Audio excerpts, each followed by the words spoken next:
现代人愈来愈注重健康，嘛要求爱兼顾生态保育。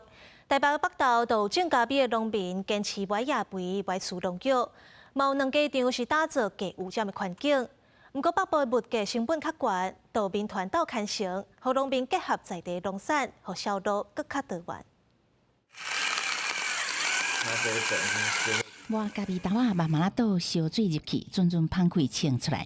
香果纯的咖啡是伫台北大屯火山，在地小农好先生坚持无用肥料农药，用自然农法甲生态共生。咖啡庄园得到绿色保育标章，连保育类的麝香鸟嘛真介意来食。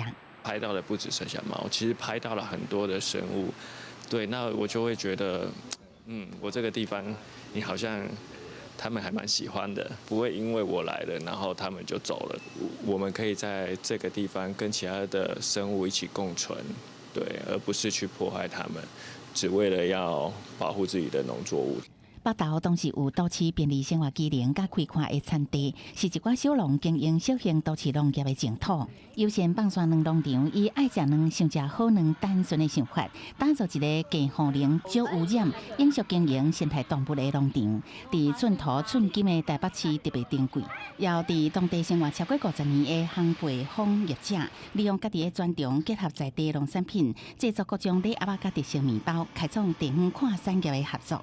然后找有什么特殊的在地的食材，我能够应用在我的产品里面，会对我自己生长的地方会越来越了解。我觉得这个对于我来讲，除了开店之外，也是我的人生很大的一个丰富。不过台北人工土地甲建造成本高，北投小农无度甲中南部产量低甲济种的农产品做价销的竞争，产业发展面临困境。民团嘛协助推动进行电影产业的计划。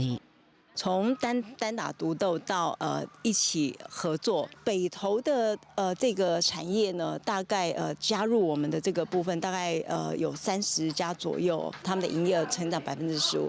那我相信这个会持续的这个增加。以北投农产品做主题，整合当地烘焙业、食品加工产业以及农场，希望以北投特别的形象进入大众视野，为当地农业发展加转型开创更加多机会。记者综合报道。